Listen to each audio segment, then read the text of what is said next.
All right, hello. I'm talking to myself again. Welcome to the next episode. I'm just going to add Mickey in, or Khaled, sorry. There he is. Right, I'm just inviting Khaled. Hopefully he should pick up.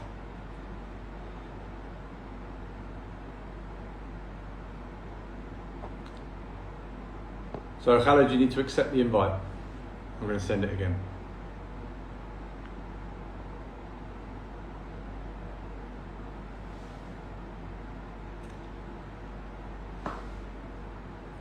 Right, he will be with us any minute now. Hey, Islam.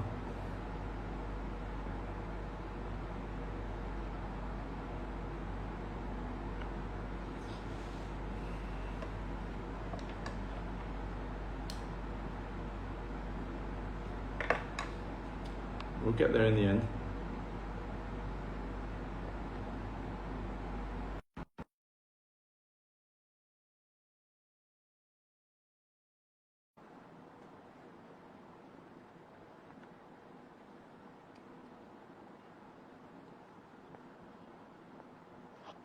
Yeah. Oh!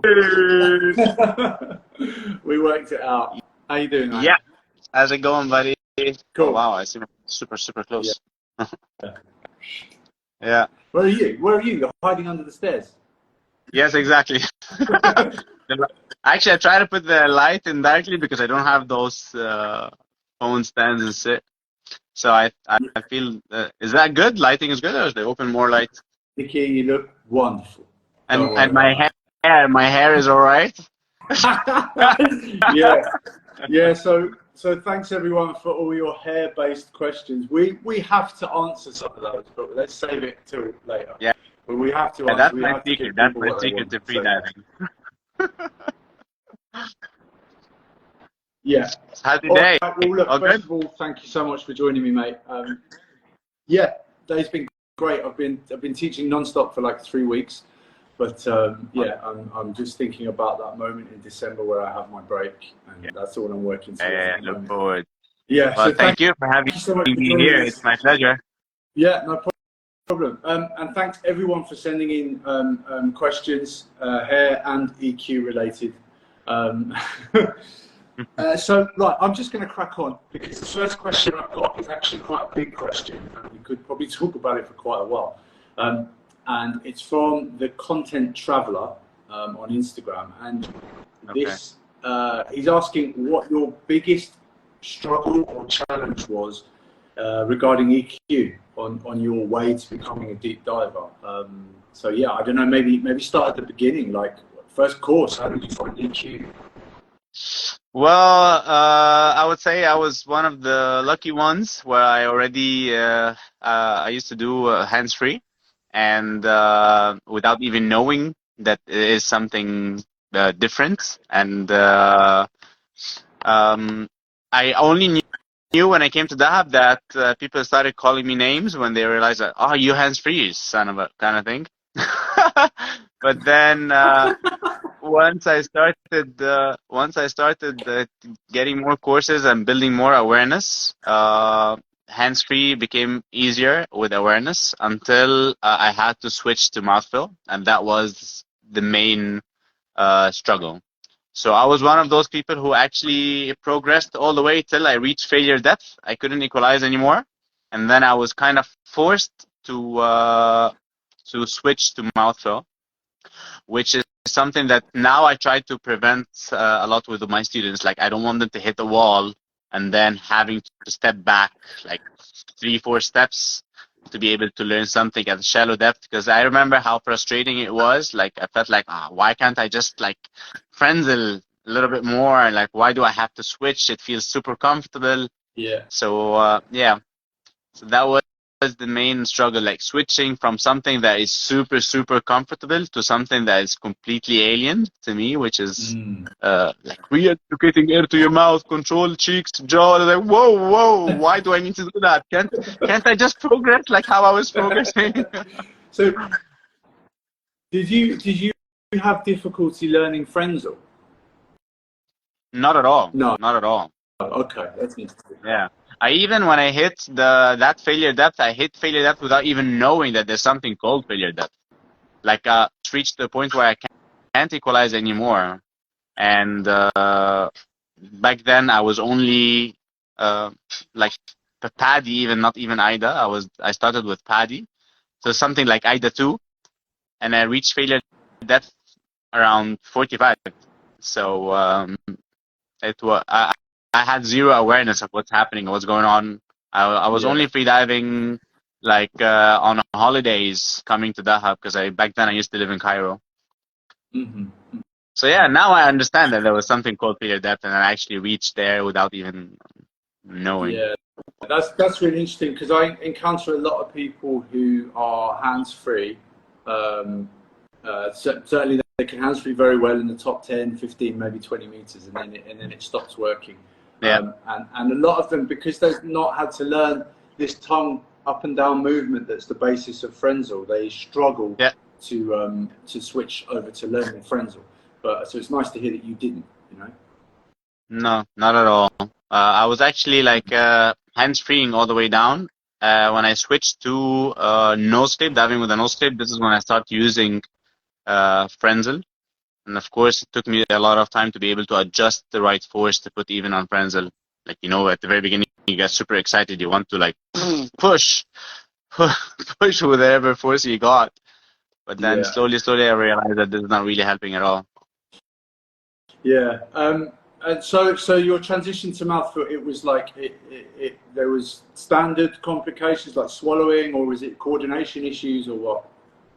It was a mix of everything, and back then, like I didn't have a coach, so that's one of the good thing and the bad thing about Dahab.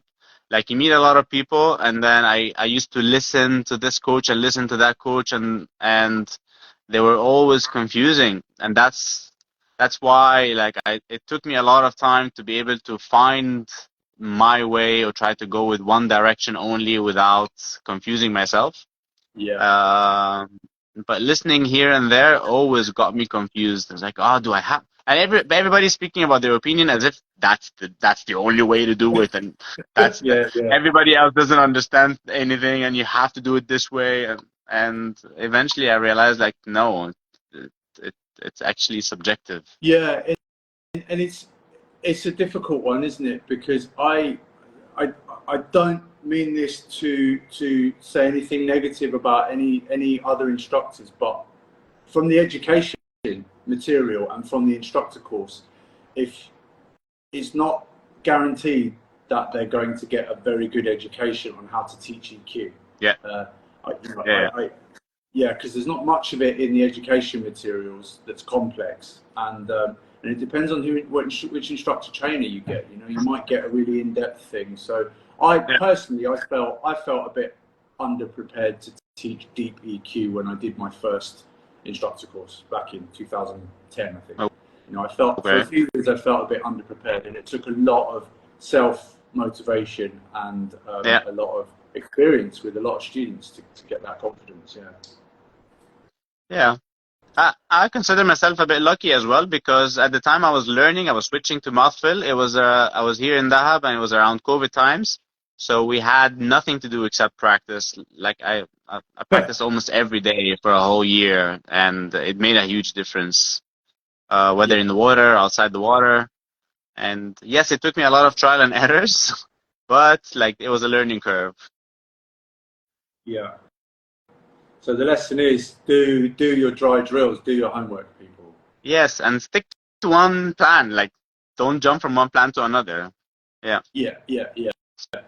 Yeah, but I totally relate to what you're saying about Dahab. There's so many people around, and you just always hearing talk, and trying to figure it out on your own is quite a complicated thing to do. You should stick to like one coach, you know, choose who you get your advice from. Yeah. Otherwise, it's just too much information. Yes, I agree. Well, awesome. Yeah, well, I hope content traveler or content traveler, I don't know whether that's content or content, but anyway, I hope that helps. Okay, this next question is not so much EQ, but it's about diving. Ilyas, who will be coming here in a couple of weeks. He wants to know your thoughts on kicking every once in a while during free fall. Like, what's your style? I've never seen you on dive yet, Oh, so I love doing here's that. what I you do. love kicking. I love kicking as deep as I can. Yeah, Like even free immersion, I always actually pull deep. Like I don't free fall yeah. from 30 or 25 or 35 even. Like I remember last dive when I was doing the last dive in the competition, like the 102, I was kicking almost till 80 or something. Not as frequent as the beginning and not as frequent as the first 30, but I would free fall a bit and then kick a bit and free fall a bit and kick a bit. I only like get into complete relaxation last bit of the free fall. Interesting. Same thing with the Okay. pipe ins, same thing with the free immersion. Generate CO2. What? Sorry, the line broke. Do you find that kicking deep generates CO2 and messes with your equalization or relaxation? No, not at all. Because already I have my speed already, so it's not like I'm kicking super hard.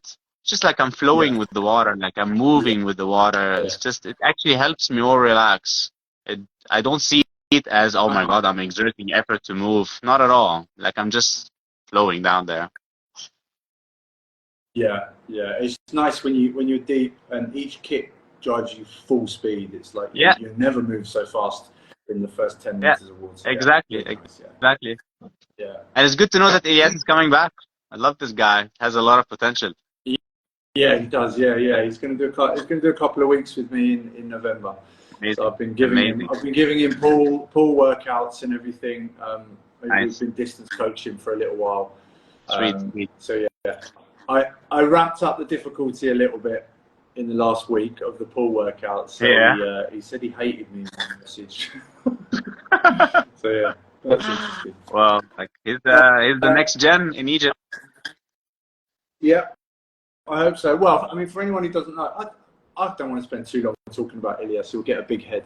But he's a young lad. He's 15 and he's diving into the 60s, 70s at the moment. So Yeah. 3 years he's got to wait to compete, and then you'll have a contender for your records, maybe. I'd be happy to see that. Don't worry, I'll make sure I keep him down. I won't let him beat you. Don't worry. Well, All right. So next question. Ilaria wants to know how many pictures of you are there in the Juice Club in Dahab. There seems to be a picture of you all She's over that just wall. jealous. She's just jealous that she didn't make it to the Wall of Fame yet. Sorry, Ila. Yes. Okay, I've got a question for Harry McCahill. How you doing, Harry? So he's interested in what factor like competition stress plays in your diving, like because you're quite an experienced competitor now. So how does that affect you, and do you have any sort of strategies to deal with it? Well, I won't tell you that competition is fun and you should be enjoying it. Of course, you get the nerves, like planning ahead, wanting everything to go as perfect as you want. Like especially, I can only imagine on a World Champs where you, for example, you train monofin for about 3 months or something, and then you go there, you only have one shot, and I'm pretty sure that could be a little bit stressful. But same thing here. Like for example, when I go to train, compete in Charm, uh, according to my plan, like sometimes I have dives that I only have one shot to do, and it has to go perfect. So that stress you a little bit, not because you're stressed that whether you're gonna make the dive or not. It's not at all about technical stuff. It's all about just wanting things to go as you want. That's the thing that kind of stress me a bit. And I'll be honest, like having high expectations from yourself, it kind of stressed me as well. Like you expect, Yeah. like I trained, I got out of my way, I prioritized training, so I want things to go well, and I would expect things to go well, and that's the most thing that stressed me. How to deal with that? I try to meditate as much as I can. In Charm, I have the options to go just for the pool and swim a little bit, just to get the stress out. But I have to admit, once the dive starts, like you put this all behind. Like not once on your line, I'm breathing up for the dive. It's like it's not there. I'm only Yeah. focusing on what I can control. What I control is to plan for this dive and prepare myself for this dive and do what I train myself to do. That's it. Like I'm not thinking about anything weird or anything could go wrong. It's just like I'm in the zone. Yeah, but that's a real skill in itself, isn't it? To be able to just switch into that mode and keep everything out. You know, that's a real skill that I had to work hard to sort of be able to tap into whenever I wanted. You know. Yeah. It comes with training as well. Like before the competition, by I would say a month or even a little bit more. Like every dive, I would kind of imagine that I'm on the line in Charm or I'm the line of the competition, and I have the judges around me. I have spectators. I have the countdown. So you kind of try to put yourself into the same environment in your head, and that helps a lot. Yeah. Yeah. So I think experience plays into that a lot. Yeah. Do you think that the meditation you do like helps you to slip into that mental Yes. space? Yeah. It calms the thoughts down. It assures you when you meditate, you kind of or visualize even you kind of think about everything how it can go right, and that gives you some kind of confidence boost. And you think out of the meditation, you think about what could go wrong, and you kind of logically start thinking, okay, if that went wrong, I can do this. If that went wrong, I can do that. Because not every dive it has to be like 100% perfect so it can be a good dive. But when you visualize, you kind of try to always bring positive thoughts in, and that makes a huge difference with your calmness. Yeah. Do you think are you very critical of yourself if the dive doesn't go perfect, or are you Yes, of course. I have no shame in admitting that. Yeah. Well, like I mean, I don't think it's a bad thing because it's important to us. We're doing this is what we love to do, and it's important that it goes right. But I think the opposite end of the scale is when people are very angry and pissed off that it didn't go right. That doesn't really do anything. You have to be able to identify the problem. True. Yeah. True. I remember one of the dives in the first competition ever I did was the bifins dive. Like I guess all that have knew how bad that dive was. Like even it was a white card, I got a national record back then, but I hated that dive. Why? What was the dive? What depth? I was not relaxed at all. Like I couldn't relax. Like it was my second dive in the competition, and I learned my lesson. Like I did my first dive, and then I saw the hype on social media. Like everybody was like, Khaled did the dive. Oh, Khaled new national record, and that freaked me out. So the second dive, I was diving, seeing the faces of everybody who texted me and their expectations, like that I need to do the second dive, and like I fucked it up big time. I managed to get the dive, like I managed to get a white card, but like I hated that dive. And ever since, I just switch off my phone. Competition starts, no phone. Very smart. Yeah. Very smart. Yeah, it's tough, like getting a white card for a performance you're kind of not happy about. It's a weird one. Competition's competition, isn't it? Like it's what you do on the day. Exactly. Yeah. It's not like I don't like the dive, so I'm gonna early turn. Unless of course, like if I'm a little bit deeper and I feel like it's not smart to continue the dive, then I would early turn. Yes. Yeah, early turn people is never a bad idea. There's no absolutely. I don't like people pushing themselves, forcing themselves down. Yeah, the only one time I've given myself an injury was when I was very angry and forced myself to go down, and it wasn't. Smart. It's not worth it as well. Yeah, definitely not. But it's part of the learning process, right? Like you gotta go through that so you can learn the next time. It's not really worth. It was a very powerful learning process and it's a shame I had to kind of learn the hard way, but it's almost like the lesson is more powerful because of that. So I think that's something I try and take into all my sort of teaching, all my coaching is like bad things will happen. We do our best to avoid them, but as long as we learn from them. If you make the same mistake 3 times in a row, you're doing something very wrong. True. Yeah. I agree. I agree. Once or twice is forgivable. Yeah. Mm. So, like, I mean, speaking of comps, you've just finished a comp in Sharm, yeah? Yeah. The Yeah. last one. It seems like ages ago, but it was only a couple of weeks ago, wasn't it? Exactly. Like a week, 10 days ago. Yeah. You happy with it? Yes. Yeah, I learned a lot. Yeah. It was very bumpy road towards this comp, Yeah. but I'm happy with the output. I'm happy with the outcome, and I would remember all the lessons learned this time on my next training cycle, and I'm very much looking forward to it already.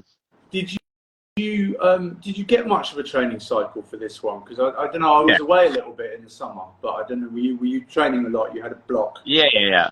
I trained like almost 3 months before the comp. Right. Yeah. Fantastic. And for me, like, go on. when I start training, I don't teach at all. Like, my time is basically split between teaching and training. So when I'm teaching, I'm just focusing on teaching, and I love teaching, so I want to focus on that. I want to be able to give everything I have into teaching and coaching. And then once I switch to training as well, like, I love training. I love the energy that comes with it. So I like to focus on that and build the awareness. So mixing teaching and training, I tried that for 1 season at the very, very beginning, and it didn't really work well for me. Yeah. I know that some people manage to do that, but for me, like, it wasn't productive. I was always distracted. I would lose the connection between the dives and the sensations, so it's not for me. Yeah, I have a lot of respect for people that can just switch from teaching to training day by day. I find that really hard. That was a bit of a wake up when I moved over to Indonesia. Got my first job as a full-time instructor. I thought this is going to be so good. I'm going to be training all the time. No, man. If you're in the water 5 or 6 days, the last thing you want to do is train. And to make the mental switch as well. Even a couple of days ago, I had like 2 people cancel in the morning. So I just ended up with 1 person in the water, and they're quite a good friend.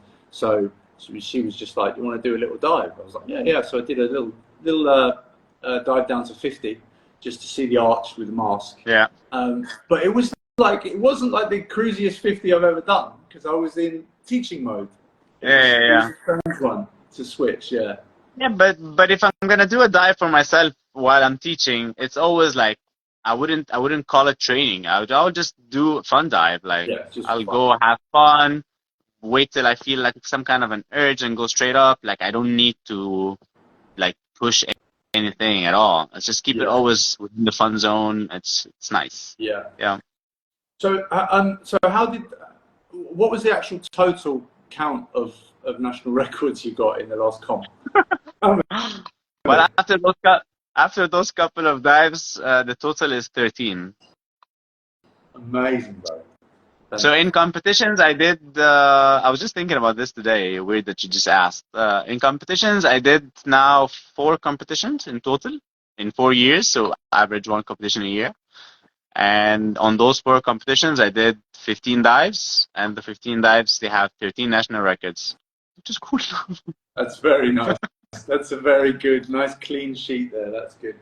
Yeah, but no. But again, like, national records, because like, I already got the national record. So if I'm progressing, then it's a national record. You know what I mean? If I'm not progressing, it's still a national record. Don't sell yourself short.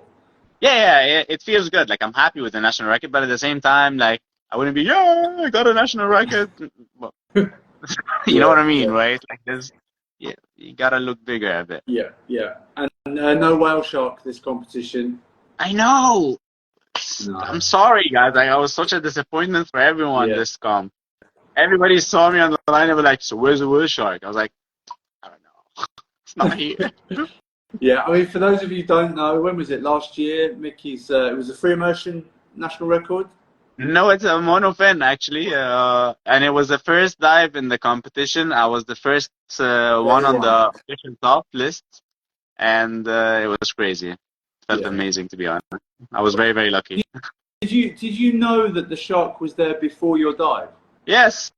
Like, on the countdown, once they said the 20 seconds, and I'm exhaling basically to start like preparing for my last breath.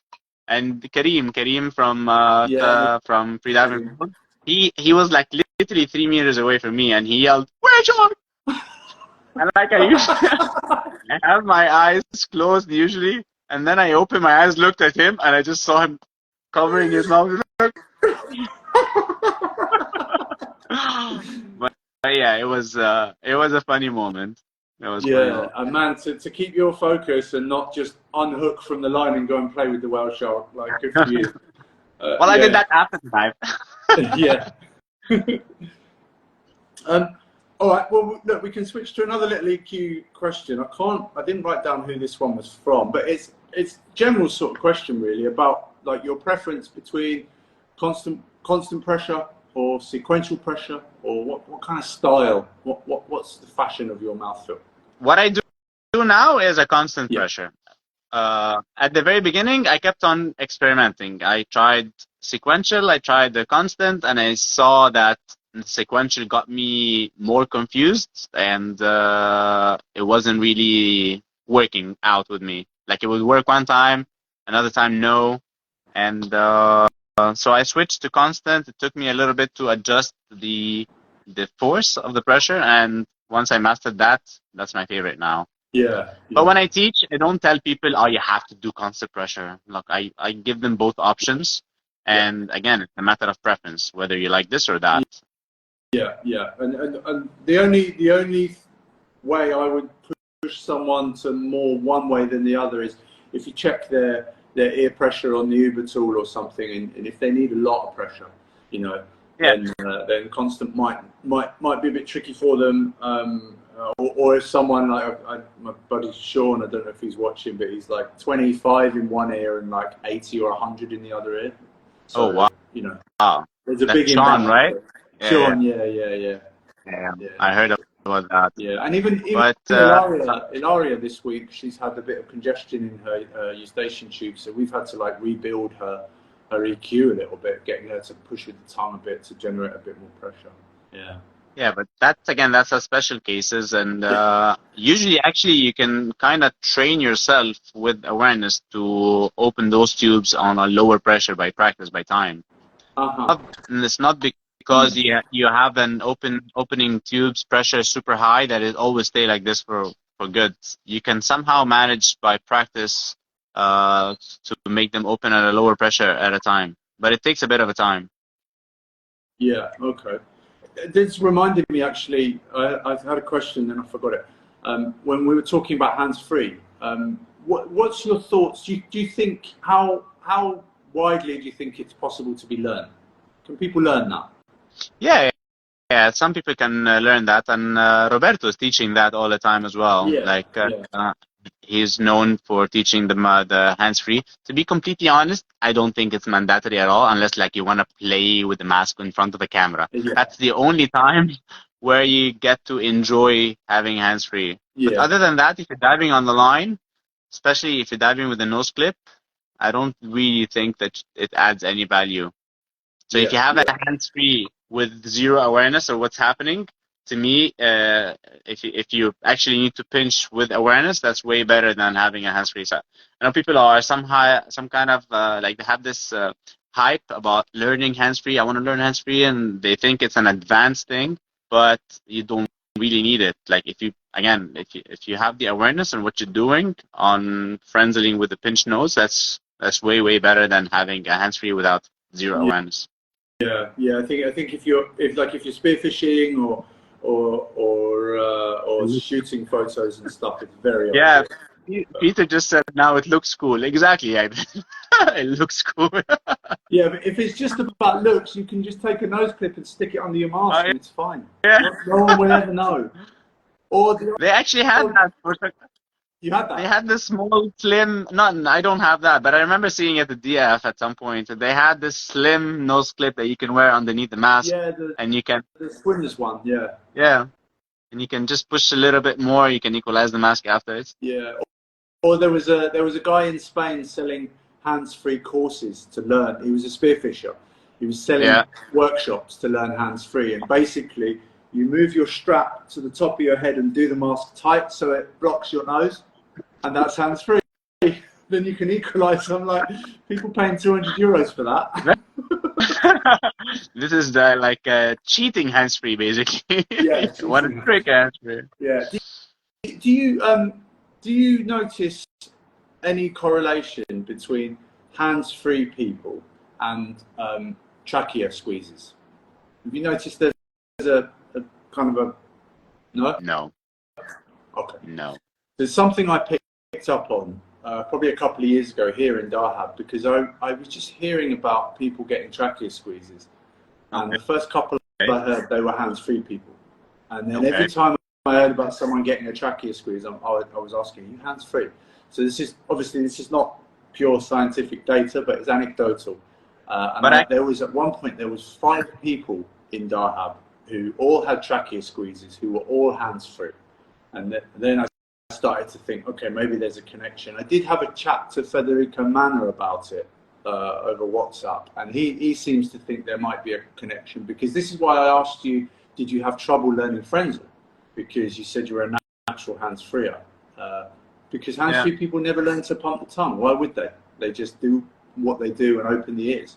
So when they want to go deeper, I think they might get in trouble. When you actually asked me that, thinking about it, I would see why people would have a trachea squeeze at the very last bit of their dives if they're doing hands-free, and it feels like they're running out of air somehow, but they still want to contract the muscles around the eustachian tubes.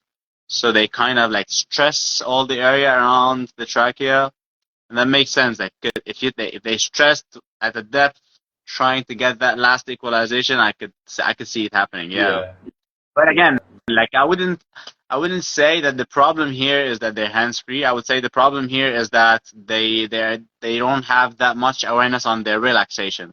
Like they focus more on getting an equalization, compromising their relaxation. Yeah. And it's super common about everyone. I would say even with professional athletes, that at some point you know that you'll be struggling at some point, so you would lose the focus on something, you compromise it, and drift your thoughts into managing the dive. Yeah. So when you manage the dive, this is when you start having problems with your like squeezes and stuff.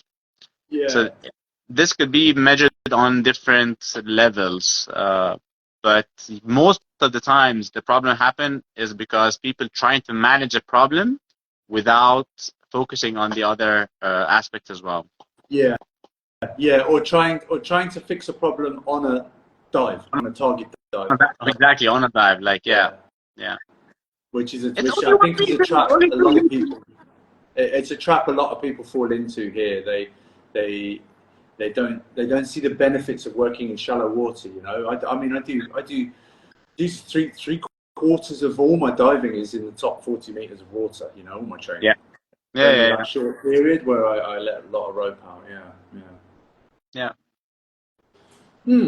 Very interesting. Okay, right. We got to answer a hair question, mate. All right, come on. This is not something I can relate to, but I understand long hair takes a bit more care. What's your hair care routine? Oh, come on, we're not gonna discuss that here. Listen, I had about 6 questions about it, so we've got to ask it. But come on. I'm gonna get rid of it very, very soon. I'm gonna just strip it off completely. It's like the idea is getting bigger and bigger in my head. Yeah. You never heard the story of Samson from the Bible? No. He was the warrior, and the woman cut his hair off, and he lost all his strength. Oh. You think? No, I don't believe that'll happen. You just love my hair too much. Yeah. No, that definitely won't happen. But you know, we are going to talk about hair for a minute, because my niece, my brother-in-law is from the Seychelles, so he's African.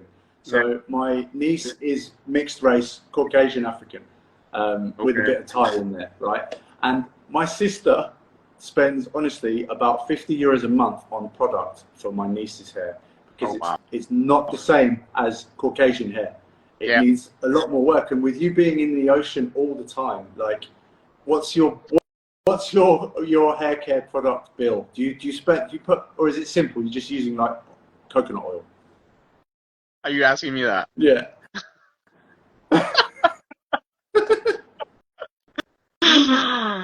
Well, I can't believe I'm answering this. But yeah, I just use a conditioner and that's it. Okay. I don't. Yeah, you happy now? Well, it's not about me. It's about the people who sent in the questions, mate. So I hope the people. What's that question about? How do you equalize the air spaces between your hair? That got to me. Your hair spaces. That was through. Yeah. How do you equalize your hair spaces? Hair space. Very witty. Yeah. Yeah. So you've just done a judge course as well, yeah? Yes, I did the judge course around 5 months ago. Okay. It was super interesting. I did it with him. It was super interesting. Like, even though I did already competitions before, so I know the rules. But being a judge, because I went as well right after the course, I went to I was a judge assistant in one of the competitions in Charm, and it's super nice, man. I loved it. Like, it's crazy how every time I try something different with freediving, I really like it. So being on the line and being attentive to the divers on everything they do, it's not about you knowing what you need to do. It's like you observing somebody else's actions, and then you have very short time to observe that, take a decision, be sure about it, and vocalize it. It's amazing. I loved it. Yeah, I mean, it's all fun until you get your first protest and somebody's protesting you and they disagree. It's only fair. It's only fair, like, because there's cameras, and if he thinks or she thinks that he needs to protest, it's fair. Like, that's the reason why we have protests in place. And some people actually need to see that they did something wrong. They believe it only when they see it, which is fair as well. Yeah, especially with LMC or digging and stuff. You know, exactly. Sometimes people black out and then they come round and they think they're fine. Yeah. And fortunately, you have to tell them red card. Yeah. Yeah. And I remember there was some very, very close calls in a couple of dives, and the athletes were frustrated, and I totally understand where the frustration coming from. But then when we see the videos again, like, they don't deserve a white card. Like, this is the reason why we have the rules, and the rules is there for just to clear white cards from none. Yeah. Have you got plans to do more diving, more judging? Yes, I like it. So whenever I have the time for it, I would definitely try again and again. I really, really enjoy it. Like, I have other plans as well: teaching, coaching. My focus this coming phase will be on instructor courses. So I'm doing instructor trainer courses. That's my first priority. But then after that, I'm coaching, doing the intros. That will be my main focus. So if I have a time that I can squeeze in being a judge in one of the competitions, I'll do that for sure. Yeah. What's your program of instructor courses? How can people learn to be an instructor with you? I usually post about it whenever I have planned, 3 weeks or something in advance, so that people would be interested. And it's people basically reach out through Instagram and they ask me if I have any instructor course coming up anytime soon. Cool. And we take it from there. Cool. So I think in November I have already one or two courses. One of them is a crossover and the other one is a full course. So looking forward. Yeah, cool. Excellent. Okay. Yes, but we're gonna. One more question about like competition. Still, there's a competition coming up in the Blue Hole, which everyone's so happy about. We've had I think a couple of years without competitions there due to just local government admin. Who knows? But yeah, we're back on. It's a CMAS competition, and you are going to be head of safety. Yes, I'm very much excited for that. Like, I did a lot of competitions as safety. Like, I was main safety on the main line in Charm and even in Dahab. But this time going to be my first being head of safety, which is like managing the whole team. And I'm super, super excited about it. I didn't come up with a team yet. We'll be meeting within a week or something and finalize the drills and doing the selection. And then we take it from there. Yeah, but I'm very, very much excited. We'll be having as well like 2 lines in the blue hall. So I'll be alternating between the 2 lines. And I just can't wait. It should be fun. Yeah. So do you see yourself? You'll be more of an overseeing role, or are you going to actually be on main line and? No, I'll be on the main line on both lines. Like, no, I'm a hands-on man. You find me under the water most of the time. Yeah. Yeah. I mean, yeah, you'll be a busy few days because there's 50 athletes, huh? 50 athletes, 2 lines. 50 athletes, yeah, 2 lines, 25 athletes per line. But it's only 3 days. 1 day on, 1 day off, 1 day on, 1 day off. Okay. So it should be fine. Cool. Yeah. I'm kind of the closer it gets, the more people talk about it. I'm getting a bit jealous. I wish I'd entered, but yeah, I've got to work. This is my working time. Yeah. You want to be part of the safety? We can have a slot for you if you want. Oh, all right. Let's talk about it. Sure. Yeah, it'd be nice to be involved. You know, I certainly don't see myself going there doing any work on that day because it's going to be full of competitors and. Exactly. We'll be there from 9, actually from 7, because people will be like doing the setup and the warm-up lines and stuff. So we'll be there blocking the whole time, basically, in the morning. Yeah. Okay, let's dig out another question. Not about hair. I remember seeing on the chat here somebody was asking something, bro. Okay. Let me scroll down. Okay, people are laughing. I don't know what they're laughing. Probably they were laughing on. Crossstack says the lighting is perfect. That's from a professional, so I'm happy Kate with that. is asking me on the brand of the conditioner, I would say. Come on. You gotta pay for that, Kate. Yeah. Shadi says we both look amazing. Thank you very much. Oh, this is a cheeky one. I don't know if you wanna say this out loud, but Nordic Apnea wants to know what's your unofficial PB, or is this a secret? Yeah. Well, my PBs is what I do in competition. All right, let's just leave it there. That's the official one. Doesn't really matter if I go deeper in training or not. Yeah, exactly. It's all about the comp. Yeah. Unofficially, I've dived to 150, so who cares? Yes. Show me that dive. Yeah. Okay, I'm not even going to pre-read this. I'm just going to. Okay, please explain what happens if you're deep down and you can't hold it together.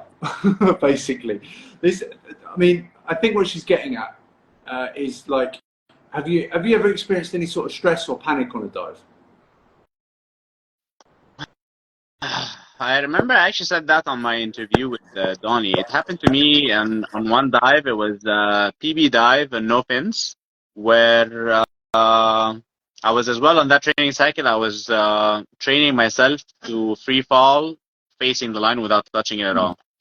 So I would just close my eyes a bit and then open it a bit, see the line is there, and so on. So on a no fins dive, the line was just right there, and I would say like 10 meters after, when I heard the alarm that I'm reaching to the ball, and I opened my eyes and I couldn't see the line. And at this point, I was like, all right, it's probably like a little bit to the right, a little bit to the left. So I turned my body to the right and then to the left. I couldn't see the line. So I kind of like, I know that at this point I'm about to hit the target depth. So I lifted up my chin a bit with my chest just to look at the bottom weight, and I couldn't see the bottom weight. So the first thought that came to my mind, I was like, fuck, like I missed the bottom weight. I forgot the lanyard, or the lanyard snapped. Yeah. Oh, no. So that was really, really bad. And the first thing I did is like I grabbed the lanyard from my waist and I pulled it, and I saw that it's pulling something, so I kind of got relieved. I just got it towards the line, and then I pulled myself up. Like I said, I'm not gonna do the dive now. After what I fell down there, I'm not gonna swim up. So I pulled myself up a free immersion dive, and then a couple of days later, I repeated the dive. But this time, I was free falling, like holding the line in my hands. Right in front of you. Yeah. Yeah. Yeah.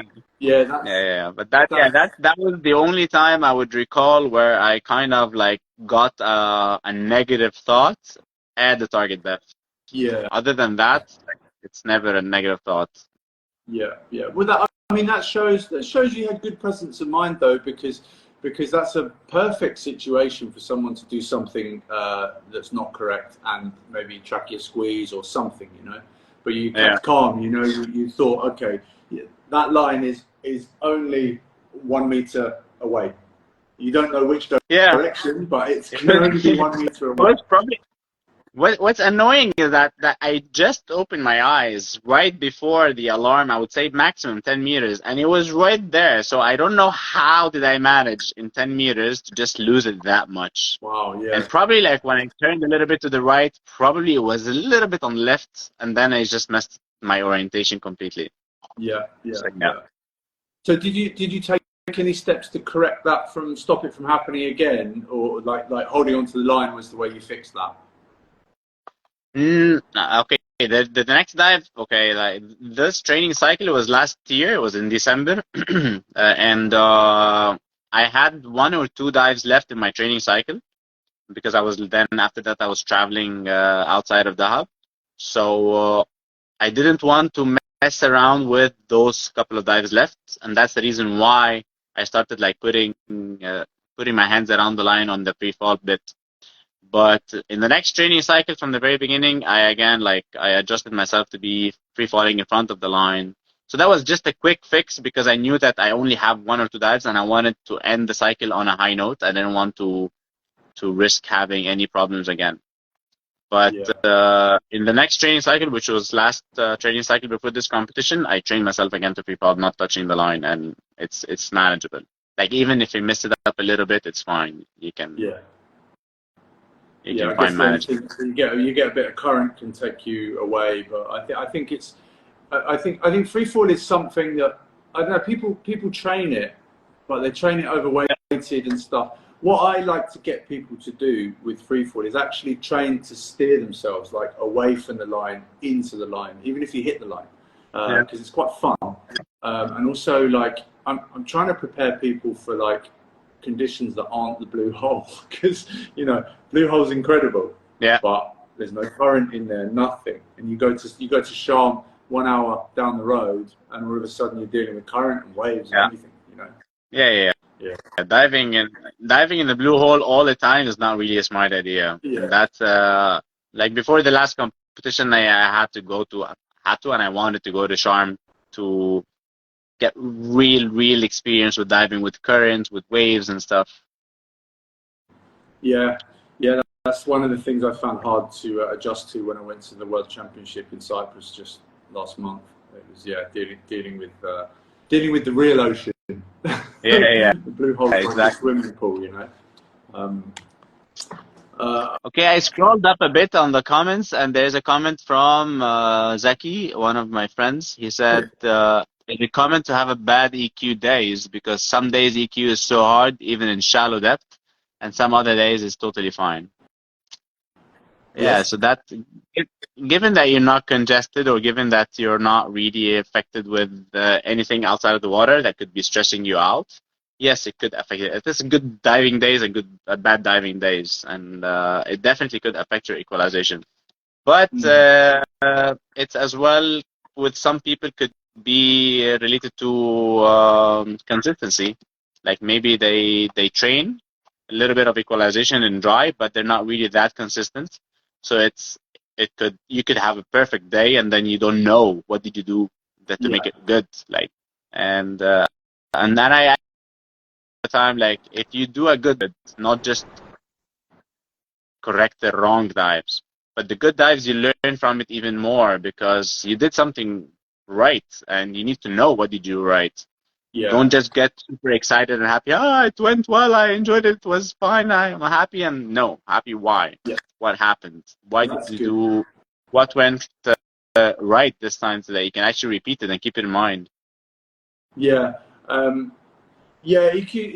is a funny one because, yeah, aside from like an actual physical, you know, if you're congested or perhaps mentally your focus just isn't there, you can just have days that just don't work. Also, throughout the session as well, there's a point, you know, if I'm trying to work on someone's mouthfeel, I'm usually getting them to do a lot of repeats and a lot of like heavy awareness drills, and that gets mentally fatiguing. People get tired, and once the focus is gone, just stop.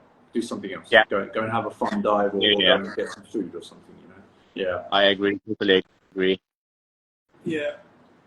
Yeah, but I don't think DPQ is as big a mystery. You just got to, like I said at the beginning, pick who you're going to learn from, and just. But the first step is awareness. You have to develop that awareness. It just takes time, because as instructors, it's frustrating as well, because when someone goes down and they come up, and you say, explain what happened, and they don't know. It's like, oh, okay. Yeah, it's just like, okay, what do I do with this then? Okay, you'll have to do it again, hopefully make the same mistake again, and I can spot it, you know. But yeah, even if you make mistakes, make the same mistake. Like, don't do 10 different dives 10 different ways. It's because with the awareness will come consistency, and even if you're consistently making problems, at least you're consistent. True. Yeah. But like, to be able to overcome that, especially with mouth fail, I always work with my students on very baby steps, small steps. So like this whole session will be focusing on only that. Yeah. And bring your awareness only to this. And we repeat this couple of sessions after till you make sure that you understand how it feels like, you understand that you're doing the correct movement. So when I'm asking a question, I'm not just asking a generic question. I'm asking, how did it feel putting the consciousness in moving your jaw or moving your cheeks? And that's it. We're not thinking about so many things at the same time. And once we build that awareness, now we're ready to move to the next step. And as you said, it's all a matter of awareness. It's not rocket science. I studied so much harder shit in my life. Yeah, I mean, you were an engineer. You went into university, you studied harder stuff. Yes, exactly. So when I'm teaching now equalization, it's when you realize it's only a matter of awareness of what you actually do. It's not rocket science. It just needs some practice. And a lot of people, they get frustrated because they can't build that awareness, and they start comparing themselves to others and the progress of others. And that's what frustrates them most. But yeah, at the end of the day, we're controlling cheeks and jaws and tongues. Like, you know what I mean? It's not really the end of the day. And we all do that every single day when we're making language. Yeah. You can do so much with all these muscles. So we all have control. It's just we're unaware of it. Exactly. It's just building awareness. That's it. Yeah. Would you? It was quite a nice question that was asked in one of the other episodes. Would you have like a top number one EQ dry drill? It's quite a subjective question, because you know the right EQ drills to train are the ones that are relative to your problem. But is there something you like to make sure everybody can do before going into the water? In which level exactly? Are we talking about mouth fill, or we're talking about equalization in general? Yeah, let's keep it equalization in general. Someone coming to you for the first time. What do you check? Well, I'm not one of the instructors. Even I'm talking about like the basic instructor, which is like IDA 2, for example, which they allow you to accept students doing Valsalva. I don't do Valsalva at all. I take my time for people to learn how to frenzel and to build up this awareness, even though it could be a little bit frustrating for them. They just want to equalize and that's it. Yeah. And no, I dedicate time to get them to do exercises to build up the awareness. So I believe like frenzel makes your life way more easier, and your diet is more enjoyable. Yeah. So I focus on that. Like, this is what they came for, basically. Yeah. So I would just put a priority that at least they build up the awareness on frenzeling using their tongue, and that's it. Yeah. That would be the first part. Fantastic. Great answer. There's another question I've just spotted. We're sort of coming towards the end. This has gone so fast. Yeah. It's just What like, time is it now? Oh wow. yeah, 20. I'm going to try and pronounce it properly. Amina El Saeed. She's Amena, yeah. asking, yeah, she's asking, what's the one thing that drove you deeper in competition diving? I guess that's a question about motivation. Maybe why you What compete. what's the question again? What's What the drives me to one go thing deeper? that drove you deeper? Yeah, Hmm. big question. It is a good question, and it's tricky as well. Yeah. Uh, I'll talk to you, Amena, about it later. But yeah, going deeper, I know that we say that we try not to connect to numbers, and I know that we say it's not about numbers.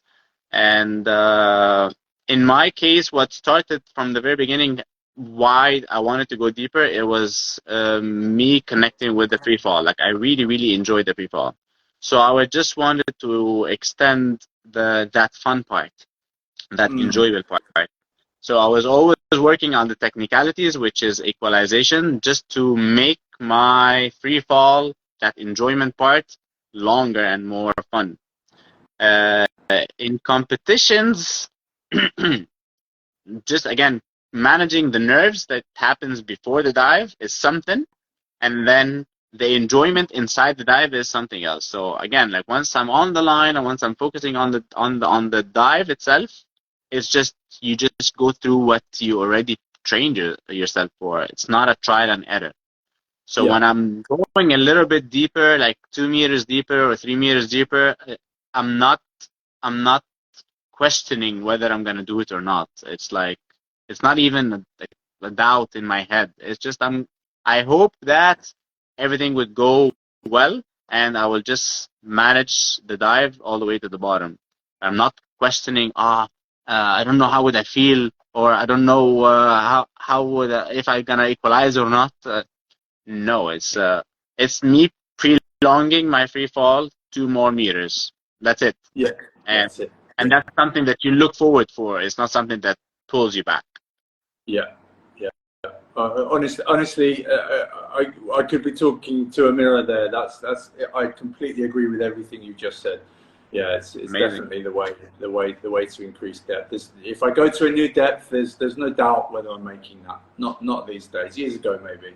Yeah. But I've removed luck from any of my training. I don't need luck anymore. Yeah. People say good luck, thank you very much, but I don't need it because I train properly. Yeah. No. Yeah.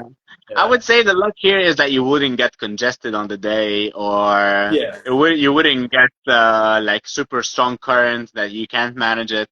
These are the things like it's completely out of your control, and you try to stay safe. You try to be healthy, and you do your part again. Like if anything out of your control went wrong, it's not the end of the world. There'll be another dive, and there'll be another competition, and it's fine. Exactly. It's out of your Mm. control, yeah. Awesome, man. Oh, this has been so much fun. And we should probably mention Poiraz, Deep Humans. Are you wearing a t-shirt? Yes, of course. So Yeah. hello to Poiraz. So both Deep Humans, they very kindly they sponsor me with wetsuits throughout the year. Mickey, you have a bit more of a business relationship with them. You resell suits for them in Dahab. Yeah. Yeah, I don't know if Poyers is on the call or not, but what people don't know that Deep Humans, they only think about Deep Humans is just the wetsuit brand, and that's what they're most famous on selling on. But actually, they have lots of gear. Like they have pins, they have now the lanyards, and they have like masks, snorkels, weight belts, bags. It's an Boys as well, boys. Soon. buoys. Yes, this is the newest product they have, Yeah. and they should be released in a month or two max. And yeah, it's we bring you all these gear to Dahab. I want people to see it. Yeah. It's good quality, and they should try it. Excellent. That's what we're gonna be working on. Yeah. I mean, I've been really impressed with the suits. I've loved the suits. They're very hard wearing. Yeah. So yeah, if anyone's interested, if you're in Dalhab and you're looking for a suit, contact Mickey, Khaled. There's so many people that I say Mickey, and they're like, "Who's that?" I'm like, Mickey. Who's Mickey? Yeah. Yeah. Just my close friends, they call me Mickey, but it's fine. I don't think I knew your name was Khaled for the first 6 months of knowing you. It's just Mickey. Awesome. Yeah. Okay, cool. Well, look, I mean, thank you so much for joining me. This has been brilliant. Good luck with your judging. Good luck with the Blue Hole competition coming up. I'm just so happy to see competitions happening again. And yeah, if anyone wants an instructor course from Mickey, drop him a line. Yeah, if I was not an instructor, I would do it with you again. My pleasure. My pleasure.